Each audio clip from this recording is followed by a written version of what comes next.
Was that the Borg Queen in the Alice Krieg, yeah. That's what I said to encourage Beth to watch it. She's like, is that supposed to mean something? Like, you're no Star Trek fan. And Josh's heart breaks just a little bit. Yeah, because she's the big Star Trek fan. And then I would tell her, like, oh, what's your favorite one? She's like, Star Trek, the one with the dolphins in it. I'm like, no!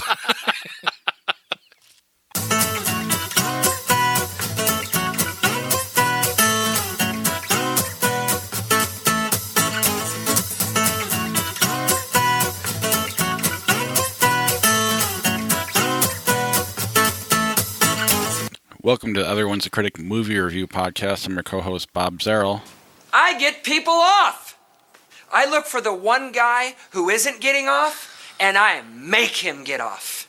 With me, as always, is professional film critic Sean Patrick. I am the smart. I am the smart. S-M-R-T. I mean S-M-A-R-T. And Josh Adams. You're that sweaty carpenter who hates me. Visit us at ihatecritics.net, everyone'sacriticpodcast.com. We're on Facebook. We have the page and the group. Like us there. Share it with your friends. We're on Twitter and Instagram at CriticsPod.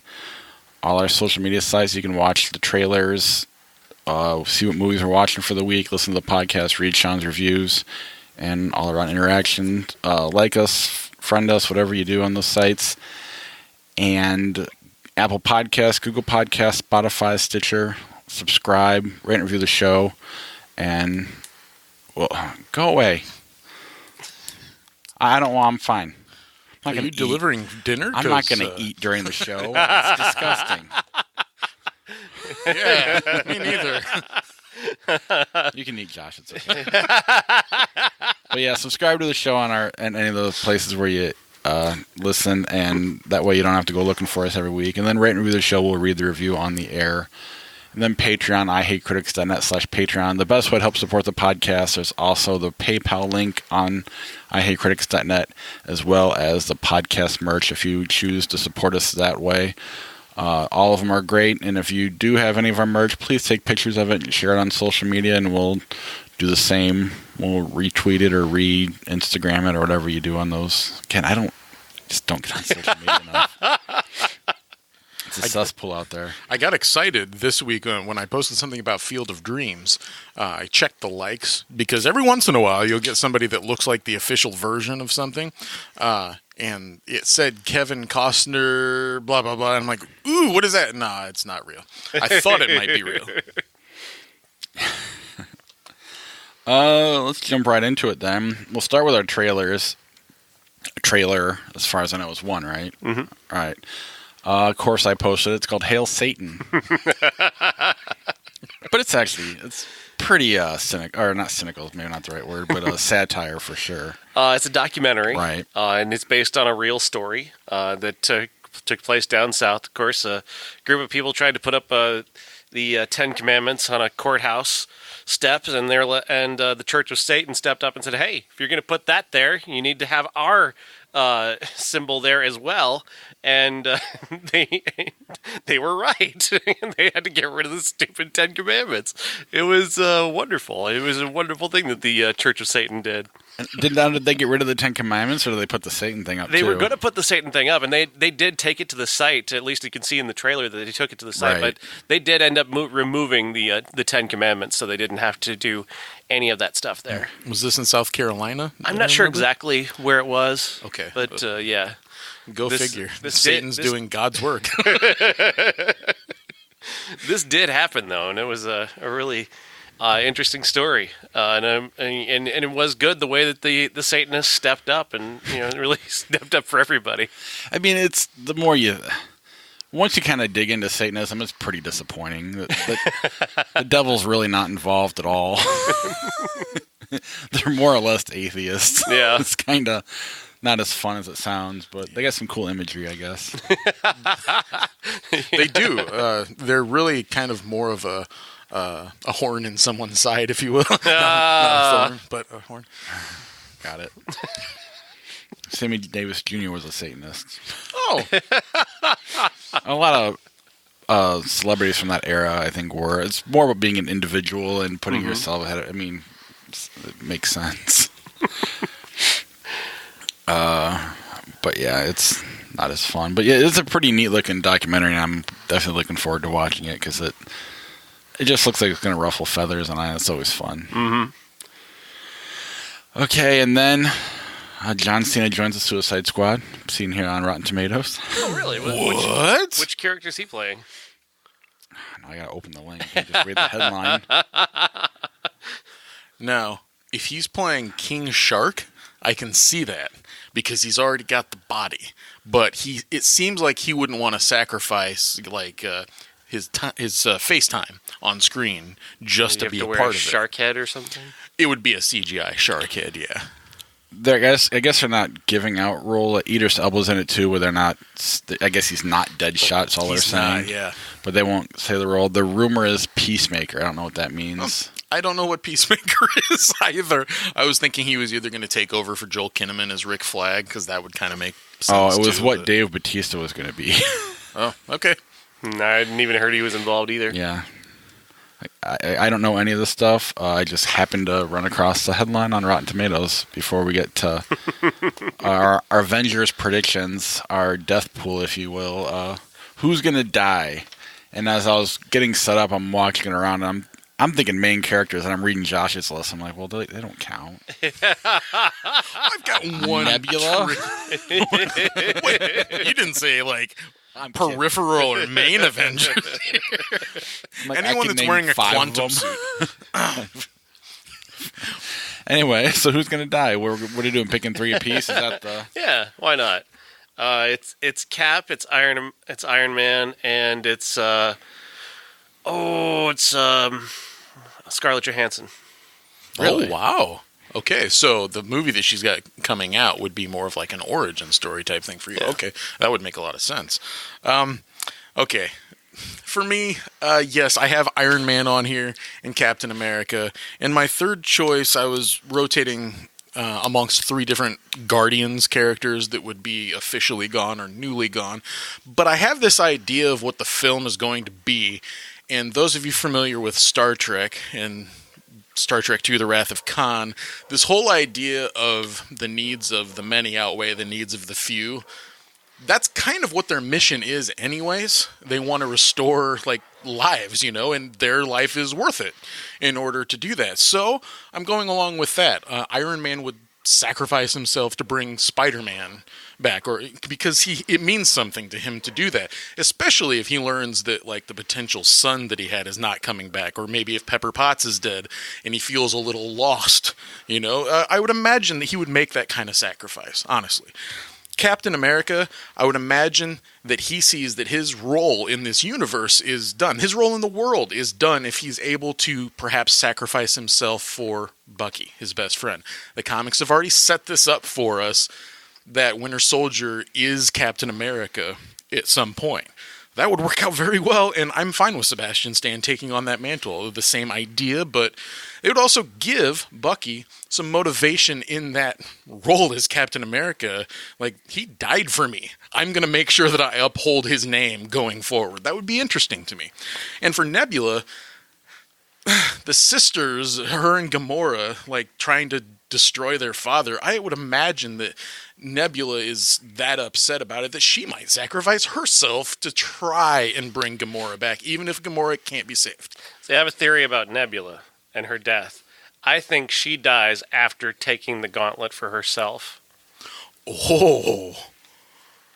Her character kind of is a piece of shit, no matter which way you look at it. I'm down for that idea, too. And is it... Maybe I'm simplifying what you're saying, but is it literally a one-for-one trade-off? Is that how they're going to... Or are you just saying... I think that's just kind of theoretical, but it's not necessarily that, because everybody's coming back. It's once they're going to get the time stone, they're going to turn everything back, and everyone's coming back, so then... But it sounds like in the last 8 minutes... a bunch of people, or a handful of people are going to die. So. And then it leads me right back to Star Trek again. You wouldn't necessarily all go into the fold to save one person, but one person might be over here trying to take the gauntlet off. The other person might be, going to reestablish some power thing and has to sacrifice themselves because they're going to be covered in radiation or whatever. I see that happening as part of a montage in the last 8 minutes. And I should say I've not seen the movie, just because I'm going to give you the theory here of what I think is going to happen. Is that I think that Nebula is going to be the one who actually gets the glove. She's going to put it on. She's going to turn back time, but then it's going to, all that's going to go to her head. The power is going to go to her head, and they have to kill her in order to stop her. As long as we can be done with Karen Gillan in this franchise, hey, I'm fine with she's it. awesome. I know that Doctor Who fans love Karen Gillan, but the movies that I've seen her in, I don't care. She is awesome. I believe you. At some point, she has to be awesome for people to have loved her. I just want them to stop comparing it to Star Trek. I don't want I mean, I was sick of it already. Now you might not see it. Well, one man's trash is another man's treasure. No, I mean, obviously, Captain America and Iron Man are going to die because they don't have renewed contracts, as far as I know. How much does it suck that we have to go with that theory, right? Well, but at the same time, too, they've been around kind of the longest. I guess Thor has gotten more. I mean, Chris Hemsworth's more popular now than he was a slower build in popularity in terms of fame, but Chris Evans was kind of already around, not nearly as popular, but he was around. Robert Downey Jr., he's been wanting out since Iron Man 3. So I don't... The third one, I mean, my guess would be Thor, but it sounds like if they can get him to do more movies, then why not? So, I don't know. You think they'll keep Hawkeye around? Or I do. He's got a TV series. Mainly because of that reason. And I told that to my son, that Hawkeye is his favorite character, and I love the comic of Hawkeye, at least the more recent run. So I hope so, because we can get to see his advanced personality. Like, I know that people are saying the haircut looks ridiculous, like that's the only thing you've changed, you still don't have superpowers, but I like the idea of a guy without superpowers doing something interesting. Yeah, but the best character without superpowers is Black Widow. Mm-hmm. For me, yeah, I least. disagree. Okay, the best. If you could have one come over right now, who would you rather have come over? Black Widow or... I don't know. The everyone's a critic sex bed is a couch now.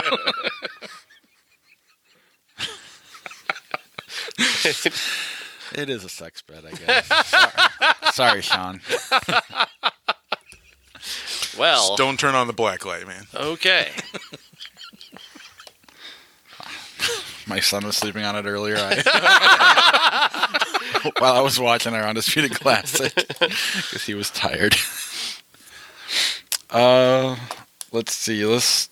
Should we move on to the regular movies or anything else on Avengers before we get going?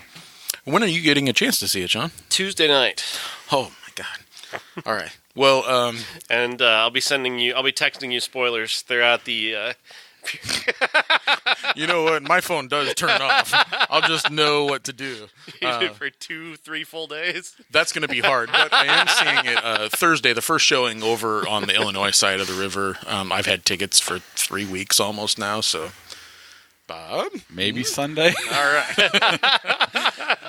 It's tough because my dad, who never goes to the movies, him and Harrison, my son, have been watching what's on Netflix, Ant-Man and the Wasp, and the last one, Infinity War, whatever. I forgot the name already. Yeah. And he was really getting into it, and he's considering going to see, because like I've said on the show many times before, he does not go to movies. He doesn't like doing it, but it'll be, with my son wanting to go, it'll be fun for him to do that. But, at this point, you're not going to get tickets for 3 people next to each other until maybe Sunday during the day. But he also has a baseball tournament all weekend, so I don't know when his games are yet. So it all depends. But yeah, and then I got to find 3 hours and 8 minutes or whatever it is. I'm planning on picking up my son at school on Thursday and just kind of heading into town and having a few snacks along the way packed with. I mean, I would rather do the whole waiting in line thing for a couple of hours than, have to sit in separate seats or way up in front or whatever nonsense that is. So I'm up for it. How excited is the boy? Oh, beyond belief excited. More than I am. It's a really cool thing. This event movie that's happening, that's at least you're going to get your money's worth. Like, it's 3 hours long, of course, but For him, I'm very excited. You know, I imagine that this is the same or similar kind of feeling that maybe we felt when we felt when we saw Return of the Jedi. Or... When Devil's Rejects came out. Yes. What I wonder, though, is there a law or rule on how long the trailers can be before the movie? Because I don't want another... does it have to be 20 minutes? Or generally 20 minutes. But if a movie like this, where everybody's going to be there, there's no chance they're like 45 minutes of trailers. No, because with 3 hours, there's a limited amount of times you can run the movie during the day, and you make more money running the movie more often. Do you? Because you get paid for those trailers. You know, the other thing about it, too, is that sometimes at Thursday showings, when it's the first showing or whatnot, it's almost as if they can't show anything past like 7 o'clock, or whatever their first showing time is, because Thursday has been considered not the release day, like a special preview screening. So there have been times that I've gone on Thursday and they don't actually have trailers, period. They just start the movie at 7 o'clock or whatever. So I'm kind of keeping my fingers crossed. This doesn't come out Wednesday. It comes out Thursday? Mm-hmm. Oh, that was stupid. I think they would have been... What they should do is now release some Wednesday screenings and just piss off all the people who bought tickets on Thursday. If they did, I would go. I would too. Really? Oh, yeah. I'd go back-to-back nights.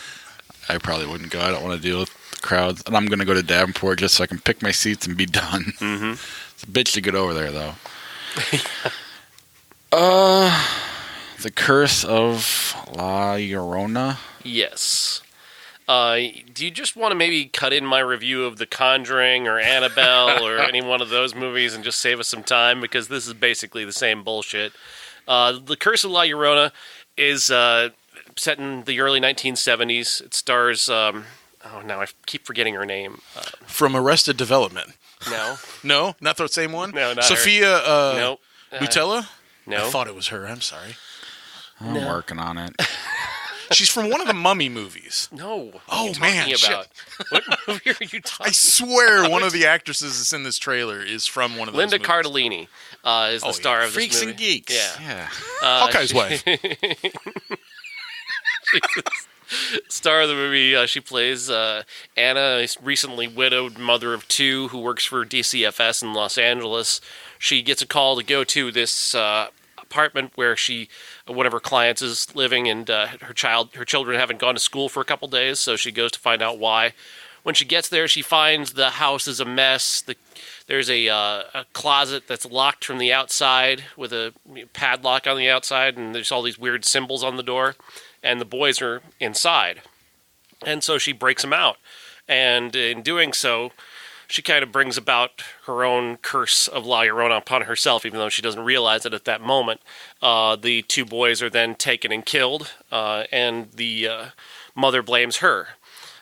She goes home, and now her kids are carrying the curse of La Llorona because it followed her home. The Curse of La Llorona is based off of a Mexican folktale, which is a real Mexican folktale from the 16th century, in which a mother one day drowned her two kids and then has gone through time as a ghost searching for two kids to replace them and drowning them. And this has lasted for hundreds of years, and now she's coming after this lady, and this lady is going to enlist the help of an... I can't remember his name. Raymond Perez, I think his name. I don't know. Raymond Cruz. Raymond Cruz, thank you.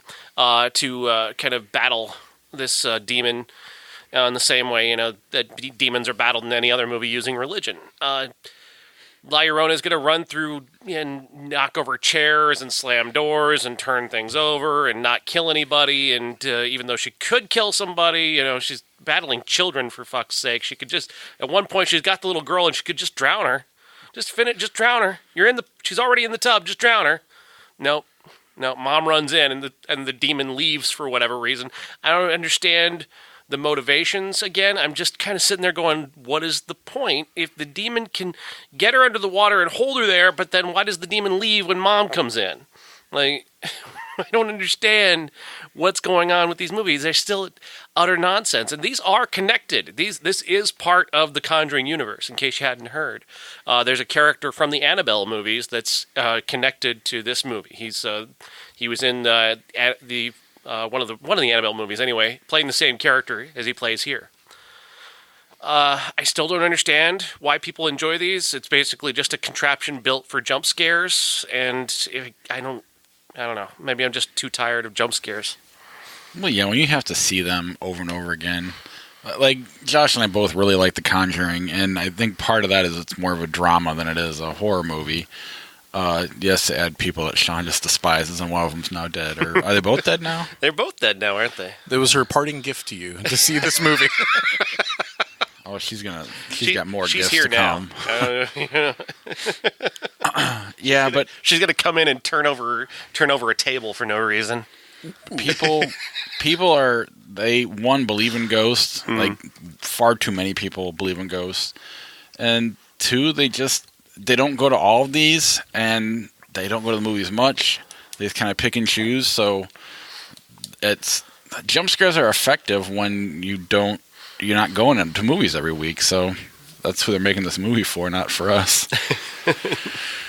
What are your thoughts, Josh? You look like I interrupted you before. No, I only wanted to get in that quip about Warren. Is it Estelle Warren? No, she's an actress. Elizabeth. Listen, there we Right? go. Is that right? Maybe Something. Ed Lorraine. Vera Farmiga. Lorraine Warren. Elizabeth.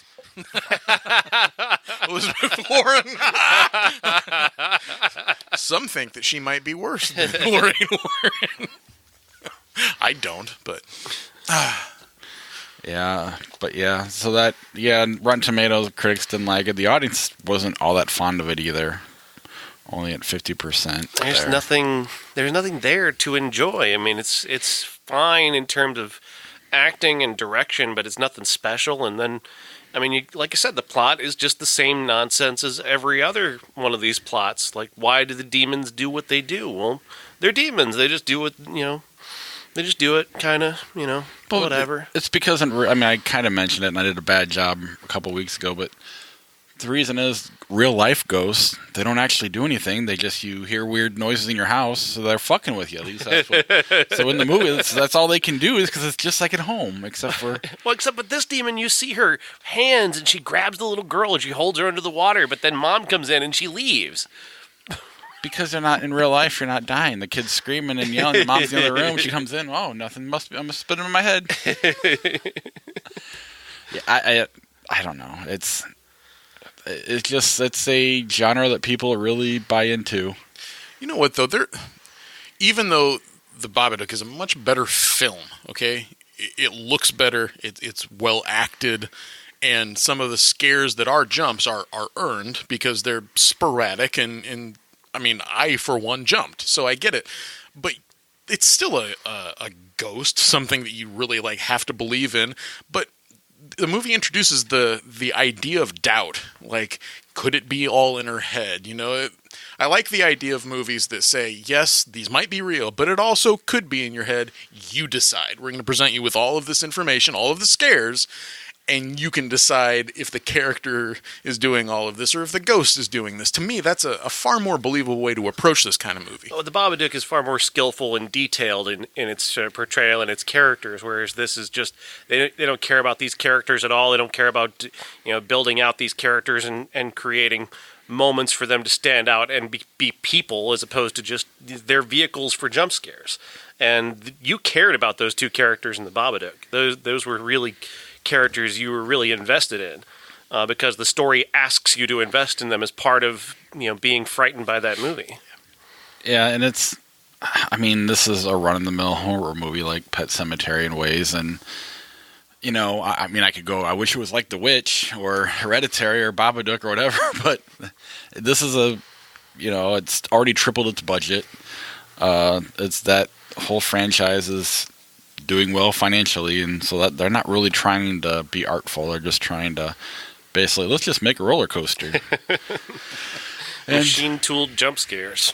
And if you had to ride a roller coaster every day, eventually, maybe you'd get sick of it. I don't know.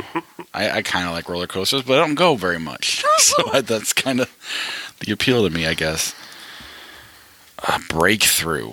This is a religious flick based on a true story about a boy who fell through some ice. He was under the water for, 15, 20 minutes before they were able to fish him out. The firefighter who pulled him out claims that he heard a voice that made him continue looking for the kid and pull him out, and ended up obviously saving his life. In many ways, it is kind of to use the word miraculous. Based off of all the information that we have, the kid was down there for far too long to come back the way he did. Every medical indication would be, based off of the amount of damage that he would have suffered in that time, is that he should have ended up at least brain damaged, let alone not alive. And so there are miraculous aspects to this story, and that's kind of interesting. But this movie is only really interested in kind of the simplistic stuff about how mom was praying over him when his heart started again in the hospital. And yeah, she was. That happened. Oh, so they don't go into how he survived. They don't go into the actual science behind the miracle. Really? Nope. No, I mean that's someone like Topher Grace is in it. I was it's weird. He was like weird. The head of the So KKK weird. Last year. It's so weird. And his character is really weird. He is a pastor. He's the pastor at their church, and he's trying to get kids involved. So he's got rock and roll bands playing at the church, and he's really hip and cool with his cool haircut. And he and the mom really don't get along because she's a more traditional religious person, and he's all rock and roll and bringing in a rapper to rap to the kids about God. But eventually their arcs, they come together because he's there for her the entire time that her son is unconscious. And so they find common ground. But Topher Grace just doesn't feel like he cares at all. Like he cares, but it's like, I don't know, there's a lot of weirdness with his character. I can say that, Chrissy Metz, who's on This Is Us, is an amazing actress, and she definitely is deeply invested in this, but I think the direction repeatedly lets her down because the direction is very amateurish and got a lot of stops and starts to the narrative to, really pause and really nail home those religious messages as opposed to just allowing the story to breathe a little bit and let these actors communicate the emotion as opposed to the religious aspects that they keep forcing into it. And so the movie isn't very good in the end because it is just this forced uplift. At a certain point, you get like somebody just spoon feeding you all of this uplift that you're just like, get that away from me. Okay, I get it. Right, but similar to La Llorona, the people that aren't going to movies every week and seeing these, every quarter that comes on a movie like this was 20th Century Fox, which is kind of shocking. But what I appreciate at least is that they're putting like real actors in these movies. Yeah. Chrissy Metz, Topher Grace, even like Dennis Haysbert and Woody Harrelson being the narrator. Luke Cage is in it. He's the guy that saved the kid, right? Mike Colton. Yeah. I don't know. Okay. But at least there, you're seeing more real people and not just Brian Bosworth in these religious movies. I'm with you on that, but watching this trailer right after A Dog's Journey at Shazam a couple of weeks ago, the sap was just like coming off of the screen. Yeah. I don't know. I don't mind the real actor part. That's fine, but I want a real movie too. Well, no, I agree. Of course. It just seems like, they're getting better actors because all that they really needed was to throw more cash at it to get these actors involved. That's kind of what they didn't have before. Now they've got bigger actors, probably because they've got bigger budgets because these are making money hand over foot most of the time. So, the church already has deep pockets anyway. So all you have to do is find one really rich pastor, invest in the film. I'm surprised Joel Osteen didn't direct it himself. I hate to be so cynical, but honestly, that trailer spoke to me as the most pandering thing I've seen in a long time. And that's never going to get me at the theater. I am interested in uplifting stories, but... And in many ways, this is, too, one of those classic child in danger plots, too, that automatically kind of cheats you into caring because, you've got a little boy who's dying. If you're not going to invest in that at a basic human level, you're kind of a bad person. So the movie's kind of cheating in that way right off the bat. Well, yeah, but so did Green Book. Not for that way, but if you don't like Green Book, you're kind of a bad person, which is kind of why we were like, it's okay, it's good, but it's too easy. Far better than this, I'm sure. Yeah. I guess what my point was, like, you know how when you have to watch a kids movie, and let's throw out Pixar for now, but if you have to watch a kids movie like a Shrek or something like that, at least there's stuff in there for the adults. My point is, if you get stuck going with a relatively religious, at least you have decent actors in there to get you through it. It's kind of the only real silver lining I can really give a movie like this.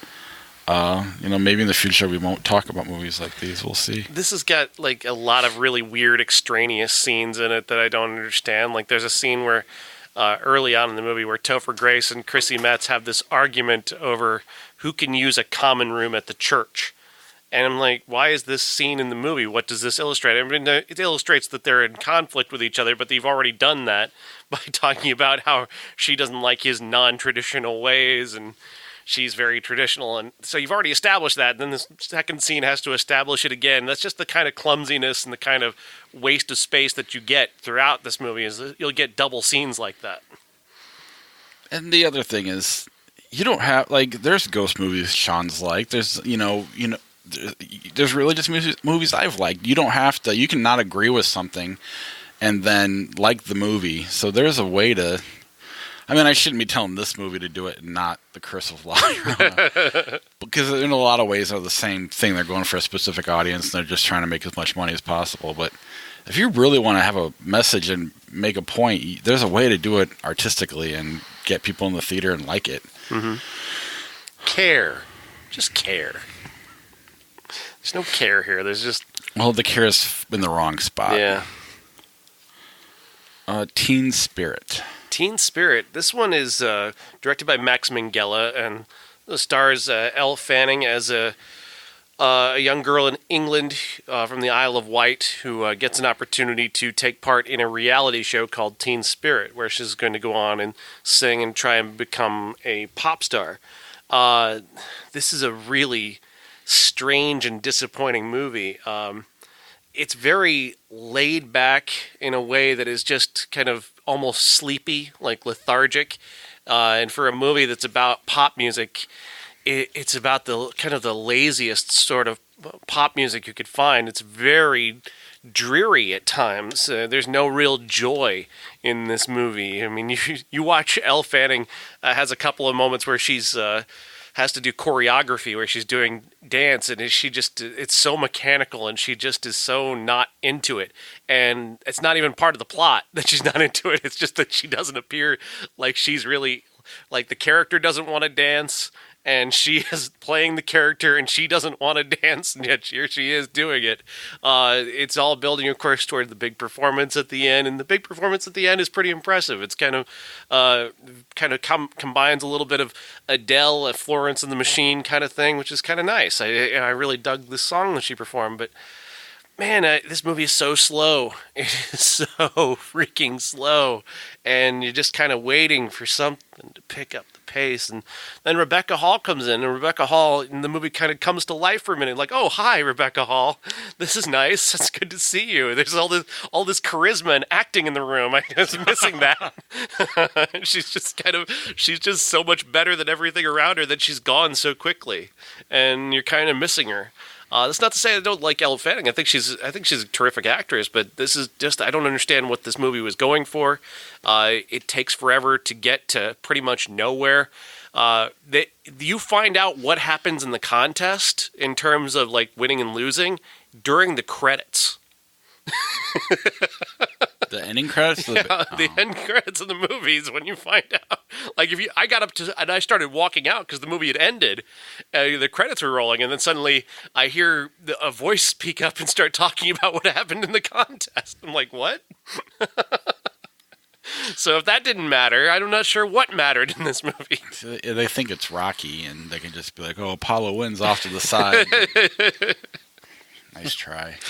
Yeah, it was really disappointing because, I mean, it kind of, the trailer was kind of cool, and I wasn't sure exactly what the movie was going to be about. I thought maybe it'd be about kind of something maybe akin to Vox Lux, which had a very unique perspective on pop stardom. I thought maybe that would be what this is, and it just kind of played like I don't know. It didn't really even take advantage of the whole like reality show thing. That wasn't really interesting. It was around her relationship with her mother is kind of off to the side.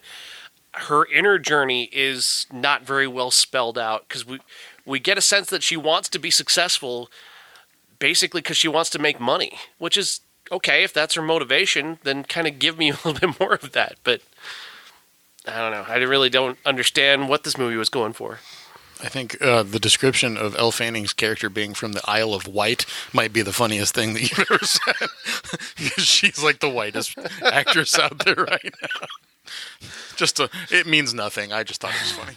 I mean, the audiences, they seem to like it 85%. I mean, only 139 reviews. The critics were about 69, 70%. And for a movie that looked as good as it did in the trailer, that's a pretty low score for a movie you would think this would be up in the 90s if it was truly a great movie. It sounds like people just, if they did like it, it was okay. Maybe that final performance did it. I don't know. But that's there's nothing shame. like particularly terrible about it. I just don't quite understand what they were going for in terms of the story that they're telling. Sounds like they didn't pick a lane. Yeah. And I don't know. I was wondering while you were talking if maybe we're just getting old. I know I'm starting to feel old with... My God, my kids showed me the song today. I called it Rova rap because, I don't know, Rova is that's where Corey from IVMV's kids go to school. It was like this country rap. It was horrible. Billy Ray Cyrus is on it. Ugh. And it was... I've heard that. That's really terrible. Well, I'm glad you... It was awful, so I made her listen to Straight Outta Compton. It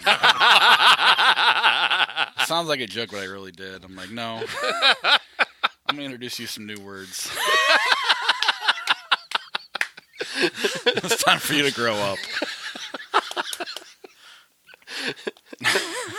Well, if nothing else, that song has a magnificent beat. So if she didn't hear all the words, that's still good. I'm still waiting for the day that I can introduce my boy to rap music. It's coming. Well, but he's not bringing home shit yet right now, it sounds like. Correct. And He's in fact, interested he's in turned you my on own library, it appears. Well, it sounds like he's turned you like back on to Queen more so than you were already. You weren't a huge Queen guy. Yeah, you know, he's a newer drummer or whatnot, and so he's been into all of the things that are known for drumming. And what new drummers are there in the cultural hierarchy right now? You don't really know. You'd have to listen to it's you. It's a drum machine. There you go. It's weird. You don't think it's going to happen where you forget what's going on, you know, in regular pop music, but then one day you wake up and Post Malone is happening and you're going, what the hell is this garbage? Well, yeah, you turn on the TV, and I'm sure back when I was in college, when Kid Rock jumped up on stage with Aerosmith, it was like, what the hell is this? When Post Malone jumped up on stage with Aerosmith, I was like, what? Maybe I don't like him anymore. I don't know. I'll give him that Spider-Man song or whatever. My son listens to that over and over again, and I can at least tolerate that one, but I don't know. I still haven't heard a single thing that he's put out. The beginning of Spider-Man Into the Universe, that song he's putting on when he's getting ready in the morning, putting the headphones on, that's Post Malone. I guess you're right. I have heard it. I didn't know that until I had to buy him the soundtrack, but does your kid like Rush? Yes. Good. Yes. He's a drummer. You know, he tells me that he's saving up for the 2112 album, I think. Is that what it is? And he says, I'm really looking forward to that one. I'm like, I think that's a good thing, right? He's surpassing me, and that's what I want. So, good job, me. It's a great album. Let's see. Wish my kids listen to that. Well, then, I mean, he'll say that, but then as he's leaving yesterday, he does a dab before he leaves. I'm like, there's still limitations upon you, sir. I mean, my son loves the Immigrant Song, but only because it was in Thor. Yeah. That is his favorite song, is the Immigrant Song, but... Daddy Issues. Daddy Issues, yes. This is... Amara Cash is the director here, and...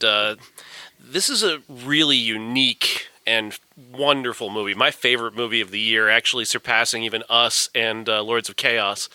And really, nobody in this movie is very well known. But basically, there's this young girl named...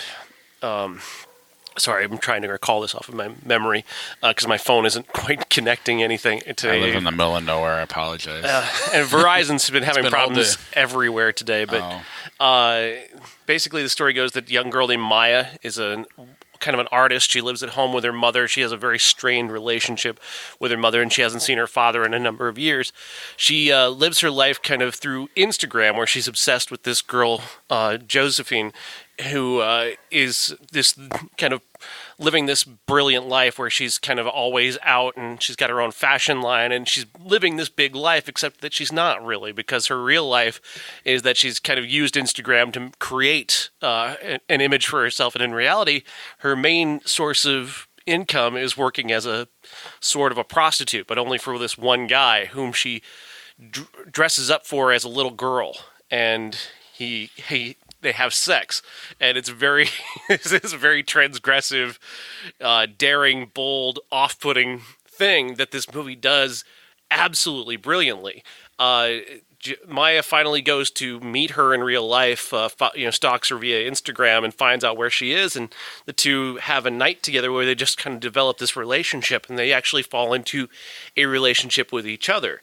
And this is happening while there's this other relationship going on that Joseph, she hasn't told her about, and she's going to eventually find it out. But first, we're going to go through this wonderful montage of scenes of this brilliant romance being formed, and you can see these two lives coming together. Meanwhile, in your mind, you already know what's coming, and Maya doesn't, and that creates this amazing tension that carries you through the second act of this movie. So even as you're enjoying this incredible romantic thing between these two women, there's this thing that's hanging over the entire movie. And then when it gets there, and there's this particular twist to it that some people will call convoluted, but I didn't mind it so much because I thought they really do it so very, very well. But this movie is incredible. The photography that Amara Cash uses here, she's a first-time feature director, but she is directing this with so much assurity and so much confidence. She's using deep focus and handheld, and the visual look of this movie contributes so much to the story. It means so much. That beautiful montage of music and imagery is just so perfect. The cinematography is just dead on, and the color scheme and the soundtrack is amazing. All the music that they use, the rap music, it's very modern. It's a very new sound and just brilliant. I cannot tell you how much I love this movie. Yeah, I'm looking at reviews online, and only one has been bad. There's not many out there, and it was like you said, they found it convoluted. It wasn't consistent, but tonal issues. But it sounds like that's just somebody. What was her name? Kimber Myers? Does that sound like a real critic? I'm sure it is. I'm not familiar with her work, but she's a top critic on. But but like you said, that sounds like that was been the kind of the consistent. If you don't buy into the twist, maybe then you might have a hard time with it. But I thought it was really handled well. And there's the character of Simon, who is the guy who pays her to dress up like a little girl so they can have sex. The way that this character plays out, I was so really shocked and moved. Because, you're not supposed to be able to come back from the introduction that this character gets. And yet, I was really invested in him. I really was. It's really impressive. I'm looking at the cursory reviews of this on IMDb alone, and 167 user number reviews gives it 3 out of 10, and that's very interesting to me. I love it when there's such a massive gulf in between critic and fan reviews, as this is. Where is this at? Is it in the theater? I think it's going to be on iTunes soon, if it's not already. It was in limited release this weekend in a number of theaters, but I believe it's also going to be on demand. Either is already on demand or soon on demand. It wasn't, or it might be now. It wasn't when I tried to watch it earlier in the week. It looks like $3.99 on Amazon. Aha! It is absolutely worth every penny. This movie is incredible. It's the announcement of an artist director who is just immediately ready for prime time. She is just Amara Cash is amazing. I just love the control and the artistry, the visual look of the movie, plus the care that she takes with the story. That is so rare in this day and age, where you see somebody who cares for all aspects. It reminded me of when I saw Waitress, and the director of that movie who crafted her visuals and her story with equal measure. Yeah, the audience score on Rotten Tomatoes is actually higher than the critic score. Aha, there you go. So, but again, I don't think we're talking many reviews on either one, right? What did you say? 167 reviews on IMDb, but then again, IMDb, anyone can get an account, anyone can throw that up there. If you've got one person, There's 3 written reviews on IMDb for users. Homophobic movie. I guess I will not read this. Fucking liberal sometimes. Anything else on Daddy Issues? I'm definitely fascinated, and I really wanted to see it. I wish I did try to find it earlier in the week, and it wasn't available, but it looks like it is now, so maybe in between the 3 hours of Avengers, I'll find time for this. I noticed it. Did the page on Facebook not like the review that you posted? I think so. Looking forward to it, though. Ladies and gentlemen, this is the main event for the linear, legitimate, and universally recognized, undisputed classic. The Stratton story. Yeah, this is. I feel bad. I'm sorry. It's fine. This is an achingly mediocre movie. It's kind of like It's a Wonderful Life, Jimmy Stewart. I mean, there's nothing to dislike about the guy. He's just kind of okay. Then he loses his leg. He's just kind of like, I don't know. It's kind of why the futon was in a bed. If I'm being truly honest, no one came down here. There was no orgies or anything fun like that. It was just kind of a boring movie. Monty Stratton is a real life pitcher. This really did happen. He was a pitcher for the White Sox in the 1930s. Very high upside. He was picked up in Texas by a washed out ball player who took him to California to meet with the White Sox and got him on the team. He started pitching and became very successful. Along the way, he met his wife, who's played by June Allison in the movie. And as it goes on, he becomes a very successful pitcher until during the off season, he's back on the farm in Texas. He goes hunting and he accidentally shoots himself in the leg. And obviously, the time being what it is, it's not going to be able to. It's not going to be easy to rehab from that, and they're not able to. They have to cut his leg off. And obviously, being a pitcher, that's not going to be something you can come back from very quickly.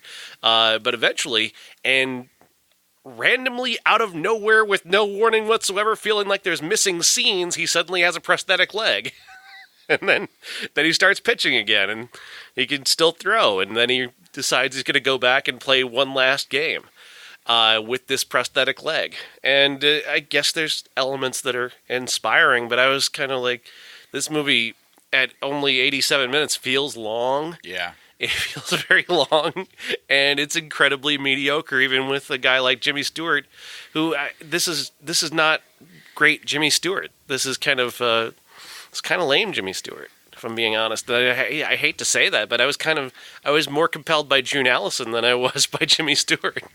Yeah, he wasn't bad in it, but no, this is actually the only Jimmy Stewart film that I haven't been effervescent about, especially as a result of this show. We've watched a lot of it, Harvey, Rope, etc. This one's it's just fine.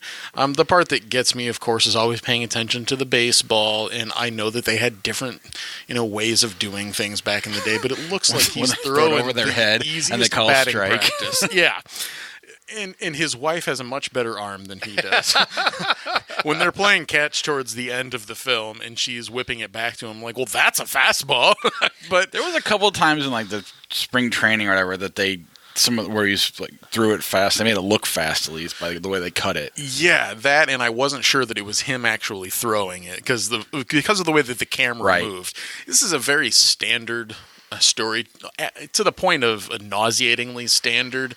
There's even a kid. I mean, I'm sure that his kid is Monty Stratton Jr., but just calling him Junior adds to like this idea of let's pay honor to this man whilst never exploring anything beyond the standard. And so therefore it plays like an afternoon NBC movie or something, that it's not something that I can say would stand up as a classic or as a baseball film or even as a Jimmy Stewart library movie, that you'd want to include in your watchings if you were a big fan of his. Even to a point where it's even kind of depressing. At some point in the first half of the movie, well, not the first half, once his leg is removed, somebody somehow says, like, you're going to use the leg that they fashioned for you or whatever. And no, he doesn't want that, okay? And he's depressed for a solid 10 to 15 minutes or whatever. Then what you stated, where he kind of out of nowhere, he's standing and he's been working with it. Now, I know just enough about prosthetics to know that you've got to train with that. Like, you've got to really work that out in order to become even familiar with it, let alone pitch on a mound. It was impressive the way they hid Jimmy Stewart's leg. I mean, they don't have, like, you know, the green sock that we have today. You know, there's no CGI in the day and age. So, I mean, that had to have been hard to do. Absolutely. In fact, I was thinking to myself, I did a little motion with my leg. How would I do that? And then my hamstring started to pull. So I can imagine that, number one, Jimmy Stewart was in better shape than me in 1949, and that he's a little more lithe and thus able to hide his leg. I did like The Greatest Show, or not The Greatest Showman, the Best Show on Earth. Is that what it's called? Less. The Greatest Show on Earth? Show on Earth. Yeah, that movie sucks. Less. Oh, that's right. He was in that. Okay, I'm with you on that one. And I was going to say maybe this is because it's early Jimmy Stewart, and, you know, as he, you know, into the 50s, he got more, you know, it got more artistic and more things were available. But, I mean, Rope was before this. Mr. Smith Goes to Washington was before this, so it's not the Philadelphia Story. It's Harvey came out right after, I think, or right before. I don't know. That's a great movie. Mm-hmm. We haven't even got to his Western stuff. Mm-mm. Yeah, the Man Who Shot Liberty Valance, and I've seen that one. That's enjoyable. Yeah, I mean, it's not bad. It's just kind of boring, and he's so there's nothing really unlikable about the guy to the point where that you just kind of check out after a while. There's nothing particularly interesting about the guy. I mean, Right. even if he loses his leg, he hasn't become very interesting about it. If he had, say, pitched a number of years in the majors with that, with a prosthetic leg, then I might be slightly more invested in it. And I understand why he as a person needed to do this to prove to himself that he could overcome things. Okay, that's fine. Mm-hmm. It's a true story.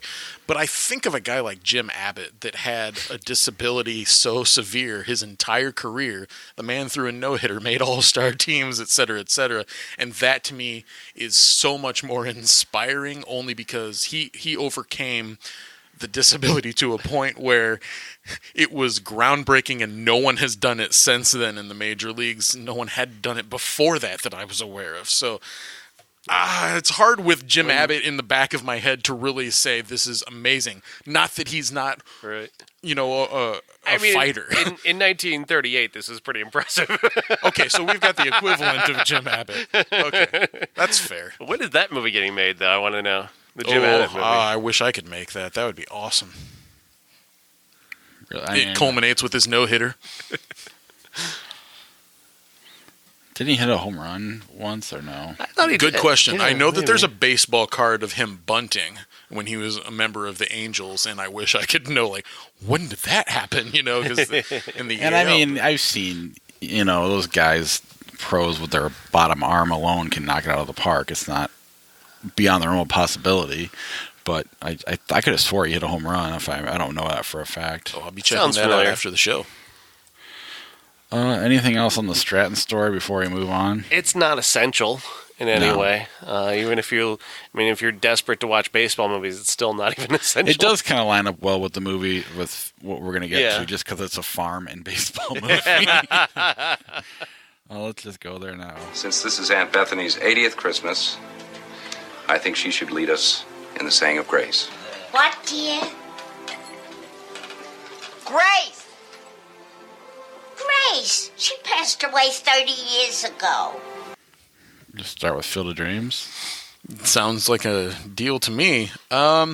There's no perspective that I can have here that's critical, gentlemen. This is one of my top 10 favorite films of all time, and watching it this week, I think I liked it more now than I ever did before. The bullet points that I'll hit on, everyone's probably has seen this movie that would be listening to the show, I would imagine. If you're coming upon Field of Dreams for the first time, why? I mean, I find so much of this to be well made in terms of the way that they cut these scenes, the chemistry between Amy Madigan and Kevin Costner. Timothy Busfield is just the right amount of annoying as Amy Madigan's brother trying to get them to sell their farm to the bank. James Earl Jones is Terrence Mann, the wonderful little sound bites that he has throughout this film, and he's so genuinely contemptuous and lovable at the same time, and so insightful. I can't tell you how much I love this movie because it just permeates every part of my being. Having gone there a number of times now and being able to play on that field is magical for me, indeed. It's kind of like, later in life I'll go to Star Wars Galaxy's Edge. I'm sure that will be magnificent, et cetera, et cetera. But this is the only film where I've been able to take part in, myself, like going to a set or experiencing something firsthand. That's so cool. And I wish I could tell you that is the major contributor to this. But no, the movie stands so perfectly on its own for me. There's the idea of a husband and wife like trying to work together. That's a minor plot point. There's a guy trying to figure out like what his direction is. And there's no way Kevin Costner is 36 in this movie, by the way, as he states. But there's the daughter Gabby Hoffman saying some of the cutest things possible. Burt Lancaster's role as Moonlight Graham. It's simple, but done in the most respectful way in its simplicity. I love the music to this film. James Horner's score here is the best of his career, in my opinion, and I am a huge James Horner fan, at least for the first 20 years of his career. I've heard everything that he's done, and this is my favorite. To say nothing of the idea of not wanting to become your parents, or how do you possibly get over that hump of my parents didn't do this for me. I don't want to become them, and then somehow realizing the good things about them. It's so easy to forget that. And this movie helps remind me that not everything is black and white, that you really have to look and see what the reason is behind this. I'm going to stop talking now because I'm getting emotional just thinking about this movie. It affects me on every single level, like to my core. I adore it. So please, go ahead. Well, Jim Abbott never hit a home run. Okay. 2 hits, both off John Lieber. You and me both. And Sean, you could hit 1,000 off of him too. Kevin Costner was 33 when they filmed it, 34 when it came out. No shit. Wow. That's an old 33, 34, man. Maybe they just looked differently back in 89. He's only 64 now. Honestly, he just looked older than 36. I mean, I was basing it off of myself. Maybe. Well, that's what I was looking at him going, I'm 39. I don't look that old, do I? But he's in much better shape than I was at 36. But. I mean, I could have kicked his ass. Now or then? Anytime. This is how Bob judges the movies internally as well. All of the movies. Could I kick that guy's ass? Yeah, I could kick that. What about Ray Liotta? God, well, he'd shoot me. He's way more aggressive than I am. So no, he's got that frenzy, and that initial frenzy. Now, Burt Lancaster, though.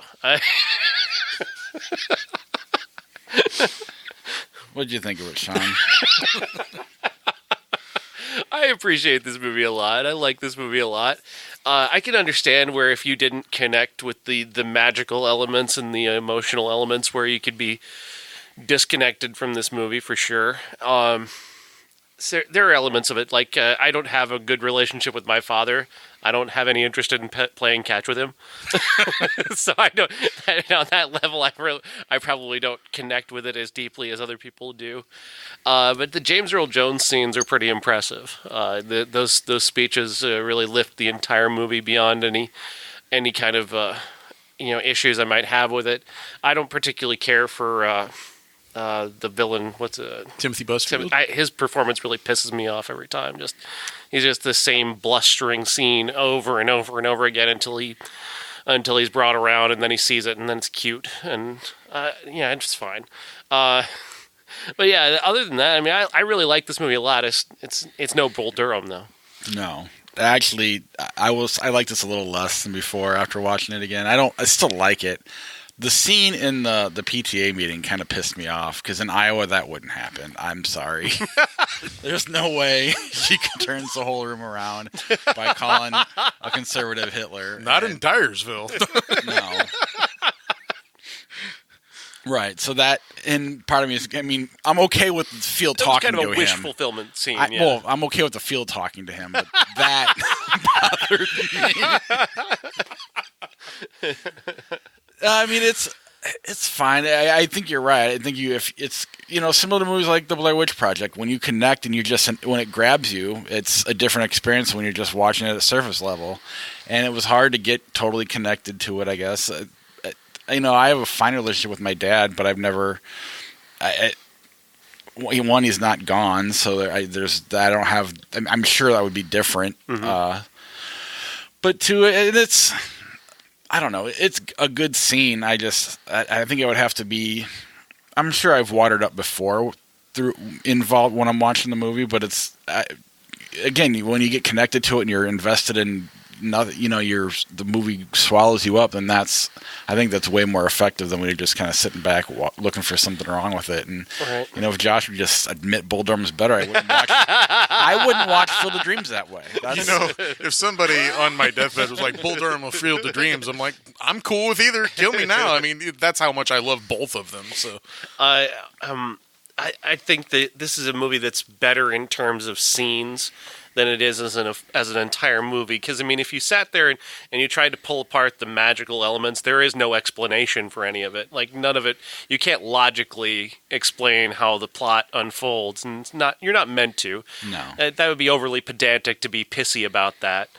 But the scenes that work, though, like Burt Lancaster should have won an Academy Award for this. Like, that Moonlight Graham performance is just... It's one of the most lovely pieces of acting I've ever seen.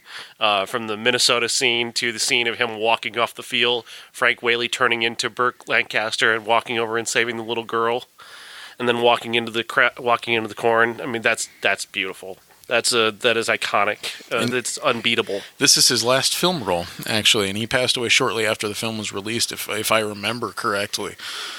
Oh, the last thing that I'll say about it is, to me, this movie is not a baseball movie per se. Okay, it happens to have baseball in it, but what it speaks to better than any film of its kind through the eyes of baseball is all of the things that we never say to our loved ones, especially our masculine loved ones. We never quite get there. And all of the things that he's saying, if you build it, he will come. Go the distance, ease his pain. It's like if we just go the way that the Kinsellas do at the end, they can't even really spell it out to each other. They don't even say, like, son, he calls him dad, but he can't even quite get that out. This film, more than any other one, speaks to us males as fathers, as sons, as brothers. Like, we don't say shit. And I'm to the point now where I say shit all the time. I'm like the anti-Ray Kinsella. But that's what it means more to me, and that's super, super important. I love the fact that this is around for everyone to see, and if they get that out of it, then great. Oh yeah, that's definitely there. Even at service level, that's you don't miss that. I think you can get more, and it'll hit you harder when you're totally in it. There was, and this is more of a joke, I mean, back to that big fight we had over that Moon movie with Ryan Gosling or whatever that. Oh, First Man. And I'm thinking, Josh likes this movie because she's like, yeah, I built a baseball field in the cornfield. You know what, though? I see exactly what you're saying. It's simply as a joke, nothing more than that. But you're right, though. Like, she's blindly doing it. It's the opposite end of the spectrum. But at the same time, the movie allows her to have some conflict with that. Like, oh my God, how far do I follow my stupid ass husband? Through town ridicule, through the possibility of losing our livelihood, etc. How much do I believe in this man that I loved and believed in him enough to love him? That's really neat. And the cool thing too is it's a very liberal movie, but you'd never know it. I'm some of the conservatives probably love this movie, not even realizing what they're watching. And it's, sometimes you need to, just kind of have that blind faith and just go do something spontaneous for the sake of doing it, whether your dad's going to come back from the grave and play catch with you or not. It's, there's a lot of things here that are cool and work for this movie. So, it's definitely a good movie. It's watchable. Even I do think the younger you are, the more the magic works. But at the same time, honestly, I'm watching it because he won't give me Bull Durham is the best. Because that's how petty and stupid I am. It's tailored more to you because it does not matter. There's no reason for me to do this, so you don't gotta defend yourself. I'm the one wrong. I do wonder though, and I want to ask my son, who's seen it twice now, and he's been to the field a couple of times. At some point when he's older and he's able to express himself a little better, I would like to ask him, what did you feel when you saw this movie? I remember being age almost 10 when this came out and we saw it in the theater, and I was sitting next to my dad, and that whole, this is definitely something that we should talk about. There was this palpable tension between the two of us that was the best kind of tension ever, and was almost like speaking for us. It was like the psychologist in the room that we needed, at that particular time. So aside from that, I still love it, but even apart from the father-son dynamic of it. The lines that James Earl Jones says in this movie, even the little quips like "peace, love, dope, get the hell out of here." It's not my fault that your father didn't play baseball with you or whatever. Right. You can there's some YouTube videos online, not to get on too far of a tangent here, but if you replace his lines in the Star Wars movies with other James Earl Jones movies, and then you see him scolding people, saying hey, you're from the 60s, aren't you? And he says, "Oh, I'm going to be sick," and he walks away. It's really timed up perfectly for that. I could enjoy that Star Wars for sure. Oh, yeah. Darth Vader voiceover on YouTube. Go for it. No, when I used to, I would, literally play catch with myself in the backyard to get the chips and the soda out and the Surge. No, but I would... Because, my brother was lazy as fuck. He was a video game guy. And my dad on occasion would play catch, but it was like Rocky 5. I got bored and left, believe it or not. I didn't watch it. I was outside pretending I was Joe Montana, and then he got so bummed at how bad of a dad Rocky was. So that's when he came out and played catch. It wasn't Field of Dreams. It was Rocky 5. Go figure. My dad was too drunk, so I just never... My dad was drunk. And so was mine. And also screaming at me the whole time they were playing catch. I'm kidding, for me at least. What else we got in 89? Okay, 4 pieces of shit. No, I don't know. Let's see. The one that was most interesting to me that was not available to watch was called See You in the Morning, and this stars Jeff Bridges and Alice Krieg, somebody that no one that's not a Star Trek fan will know who it is. But the Borg Queen. It's the yes, Borg Queen. Thank you. See what I've done?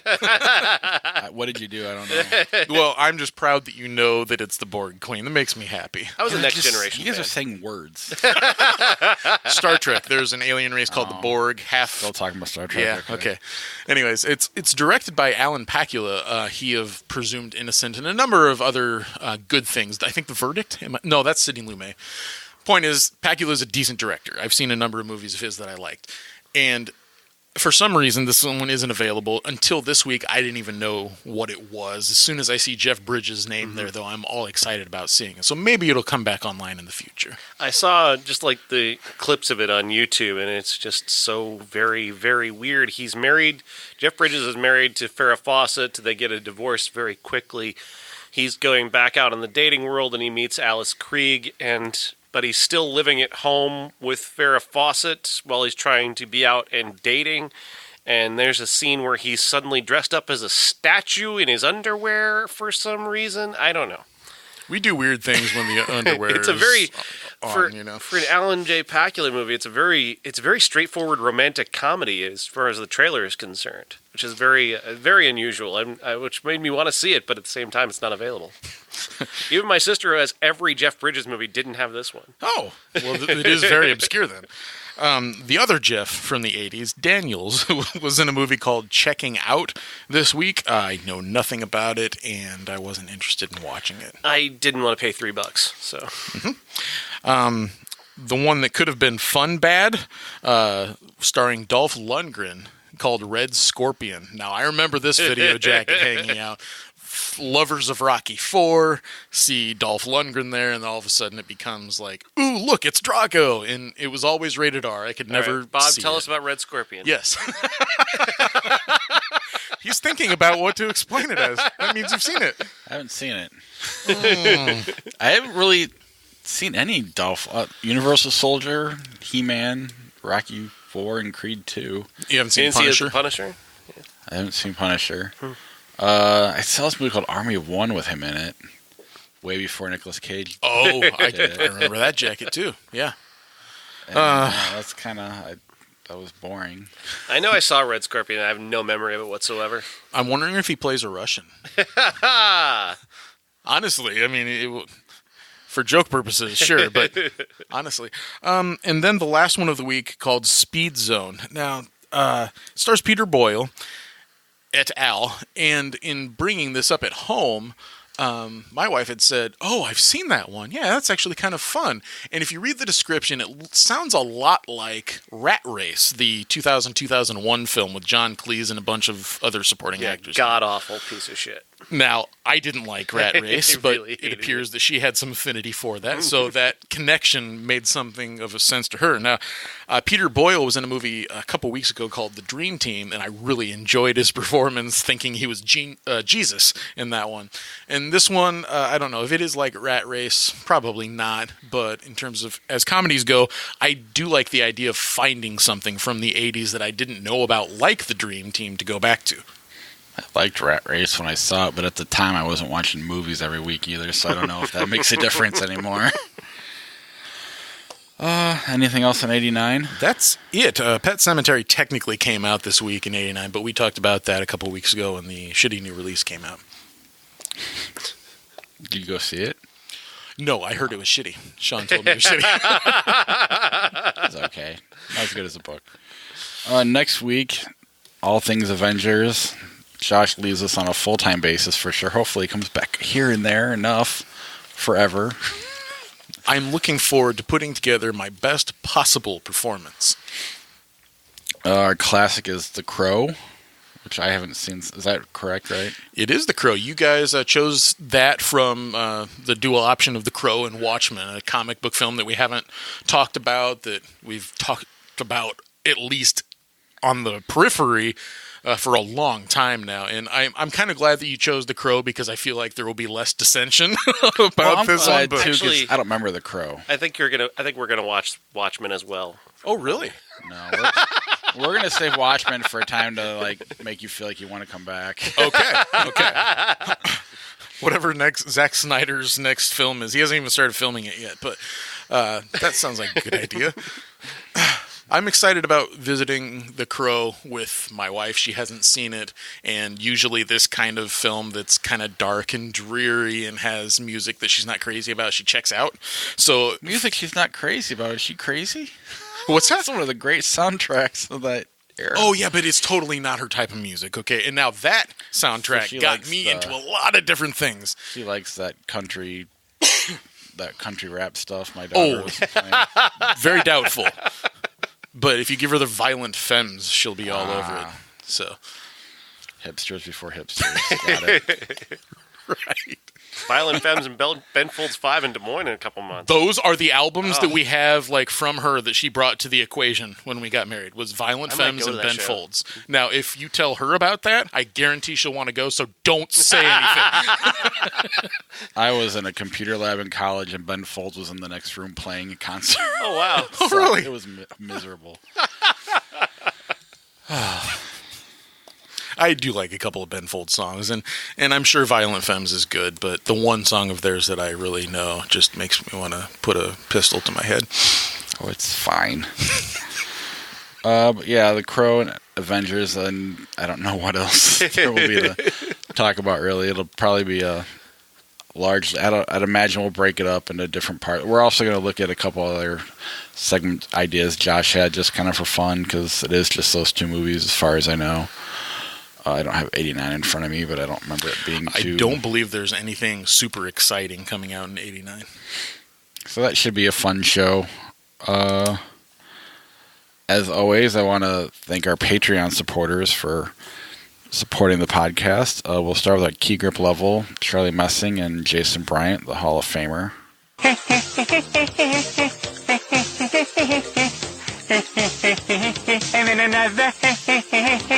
Our character actors, Josh and Beth Paul, Cousin Jeff, and Christina Cato. I think this is the beginning of a beautiful friendship. Our special effects level, Sarah Morrell and Corey from Ivy Envy. May the Force be with you. Our associate producer, Jason Mollett. Everybody has to eat shaving cream once in a while. And our movie stars, Dave Severs and Uncle Jeff. I want the truth! You can't handle the truth! It makes I was going to mention this during the Stratton story. If this had happened to modern day, do you think, what would Jason Mollett have sent him after he shot himself in the leg? I don't know, guys, if you guys remember when the Cubs won the World Series, one of the pitchers cut his hand really bad with a drone. Trevor Bauer. And he mailed him a drone as a gift. And he put it on social media. It was pretty funny. Yeah, it was picked up by ESPN and everything, that story. Yeah.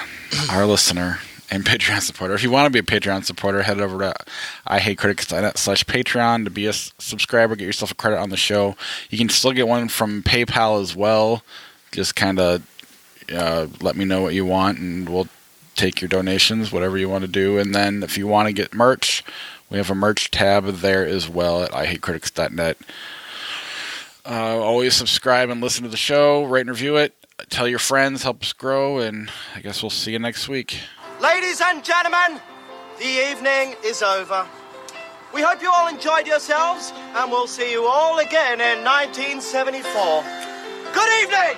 That ought to do it. Thanks very much, Ray. And we're the three best friends that anybody could have. We're the three best friends that anyone could have. We're the three best friends that anyone can have. And we'll never, ever, ever, ever, ever leave each other. We're the best three friends that anybody could have. I mean the three best friends that anybody could have. That's right, the three best friends. Animal House or Annie Hall? Annie Hall. Annie Hall. My Cousin Vinny, Harry Potter and the Goblet of Fire. My Cousin Vinny. Oh, damn. That's my favorite Harry Potter movie. Okay, which one is it? It's okay if you pick Harry Potter. I really do like My Cousin Vinny, though. I mean, that's another product of this show, and I've got it at home so I can watch it all the time now. Harry Potter.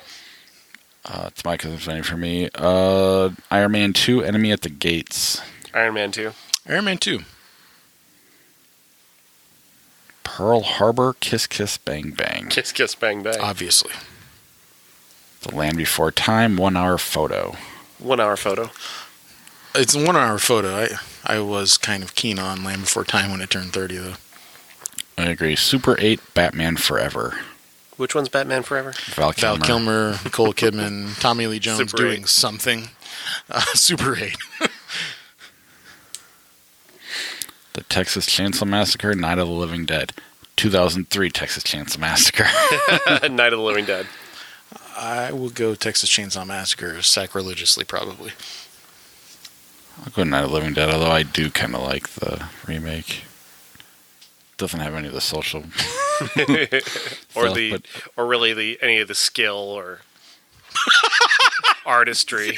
But it was fun. Sherlock Holmes, 2009, The Sword in the Stone cartoon. I will redo that one. Sherlock Holmes, Stardust. Sherlock Holmes. Sherlock Holmes. The Devil's Rejects, War of the Worlds. War of the Worlds. War of the Worlds. It's a piece of shit movie. Troy, Maximum Risk. I don't know. That's Van Damme in '96. I don't know that one either. Is that Natasha Henstridge? Maybe. Yeah. Troy or Jumanji, '95. Jumanji. Troy really sucks. I hate both of these movies pretty equally, but Troy gets the edge. Yeah, Jumanji is one of my least favorite mainstream 90s movies. Worst CGI I think I've ever seen. I'll go Jumanji. Red Dragon, Back to the Future 3. Back to the Future 3. I'll take Red Dragon barely. Go Back to the Future 3. The Lost Boys, K-Pax. Wow, those are two epically shitty movies. Lost Boys is better than K-Pax. I didn't like either, but K-Pax had like an excellent start, and then about 75% of the way through it fizzled out, and then that ending is just like, what? Came out of nowhere and didn't fit, and blah, blah, blah, blah. So, yeah, Lost Boys. I at least liked it as a kid. About Schmidt, Resident Evil Apocalypse. About Schmidt. The Day After Tomorrow, Jeepers Creepers 2. Again, two really epically shitty movies. Jeepers Creepers 2. I really hate Day After Tomorrow. And I haven't seen the second Jeepers Creepers, but, I mean... That statement alone is just funny. I know Jake Gyllenhaal is in The Day After Tomorrow, right? So, yeah, I'll take that. I'll go Jeepers Creepers 2. Donnie Brasco, The Thing. The Thing. I agree. Citizen Cone? HBO movie. Yeah, Laura Dern, right? No, that's Citizen Ruth. Yeah. This is James Woods. I've never seen this. He plays Roy Cohn. Have you seen it? I have. You can skip it. Let's do that. Polar Express or Reign of Fire? A dragon movie, I think. Yeah, with Matthew McConaughey, Christian Bale. Reign of Fire. I also will take Reign of Fire. No passion behind it. Nope. I'll go Polar Express. Ooh, this will be fun. Moneyball or Jaws? Jaws, just barely. Yeah, it's Jaws, but I have no idea. So you guys chose would matter. I'll go Moneyball just for fun. Second best baseball movie of all time. Bad Boys, Liberal Arts. Either of you seen Liberal Arts? No, I have not. You can skip it. Bad Boys, Mortal Kombat. It's Bad Boys. Bad Boys. The Negotiator, Office Space. Office Space. Office Space. You got a real soft spot there for The Negotiator. That's right. The Crow, Lethal Weapon. Ooh, that is tough, honestly. Ouch. This week it's Lethal Weapon. Maybe after next week it'll change. The Crow, I just completely forgettable for me after I saw it the first time. I don't know. I'll go Lethal Weapon for now. I have to go by my list, and right now, I think The Crow is above Lethal Weapon, but gosh, it's probably in the same 30 to 40 range for me. I don't know. Crapshoot, you decide. Haha. Lethal Weapon. Sideways. Skip the Rescuers. Screw that. Sideways or Glory. Sideways. I'll take Glory here, but Sideways is fun. Sideways. Lethal Weapon, Drop Dead Fred. Lethal Weapon. Lethal Weapon. I don't get the nostalgia behind Drop Dead Fred. This should be fun. You've Got Mail, Dances with Wolves. You've Got Mail. There was a discussion at home when we were watching the movie today, the Stratton story, and it's like, it's a Kevin Costner movie. Why don't you pick Dances with Wolves? I'm like, well, it's a baseball movie. No, it's more along that line. And plus, these guys wouldn't want to sit through 4 hours of Dances with Wolves. So, but for me, it's obviously Dances with Wolves. Plus, they'll probably come back next year when Dances with Wolves turns 30. Yeah. I'll go with Dances with Wolves just for the fart joke. Wait a minute. Illustrating why I hate this movie. What is the fart joke? Maybe it's been too long since I've seen it, and that scene out of 4 hours. I may be messing up movies, but I'm pretty sure there's a scene where he farts and says, "Put that in your book."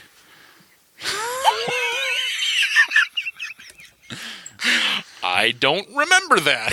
It's in the extended cut. The one with Zach Galifianakis. My extended cut does not have that. It's a two-tonka. Oh.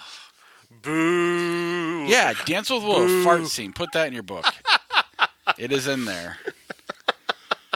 Is it towards the beginning? Is it the guy from Murphy Brown that says The Singer on a Fire, and I don't know. I don't watch Murphy Brown. I don't know who's the guy that Robert Pastorelli, who gets scalped at the beginning of the movie. I don't remember.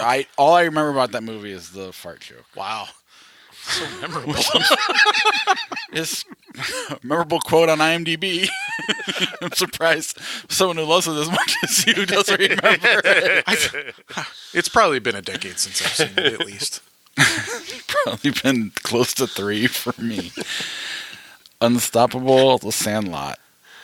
Is that the Denzel Washington, Chris Pine train movie? Yes. Yeah, I'll take that one. I'll take The Sandlot. I'll go with The Sandlot as well. Third best, I'm just kidding.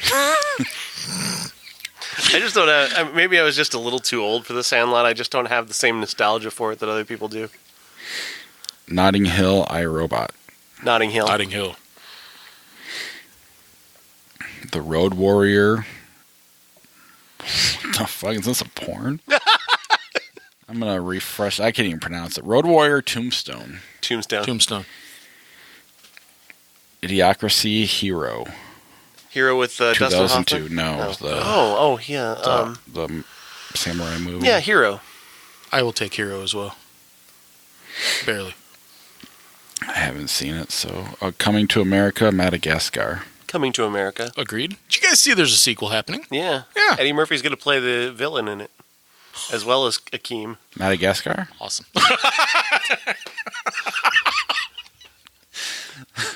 I actually saw him Coming to America at the dealership when I was getting my new car.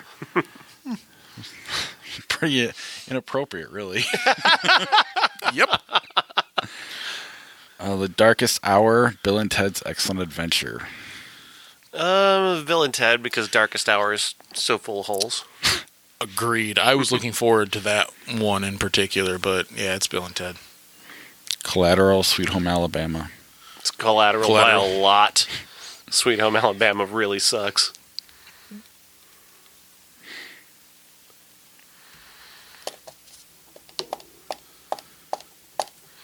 Apocalypto, 10 Things I Hate About You. 10 Things I Hate About You.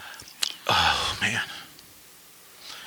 The joy I get from these is probably equal. I'll take Apocalypto. That's tough. I'll never forget the sacrificial scenes in Apocalypto. Yeah. It was Stop intense. trying to win him over. Oh, I was looking at him, wasn't I? I was kind of leaning. I was leaning that way though. I just, for whatever reason, I kind of like 10 Things I Hate About You. But I'll go Apocalypto. Road Trip or The Dark World, Thor. It's Thor. Road Trip's pretty overrated. It's Road Trip for me. Oh, is that Todd Phillips, I don't mind Tom Road Green? Trip. I say it. I didn't really like the Thor movies that much. I like Dark World more than most people do, I think. Dark World is my second least favorite of the Marvel movies, but I did not like Road Trip, so... Fair enough. Captain America Civil War or Resident Evil Apocalypse? Civil War. Civil War. Clue, Eyes Wide Shut. Eyes Wide Shut. Oh...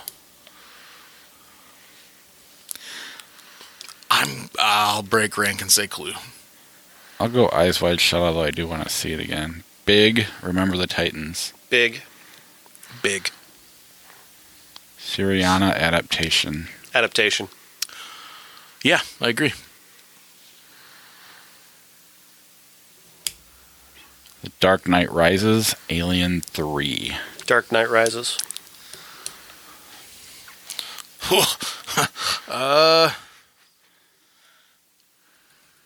Alien 3. I think I might go Alien 3 with you. Simply on a Fincher versus what's his name. All right, we can be done.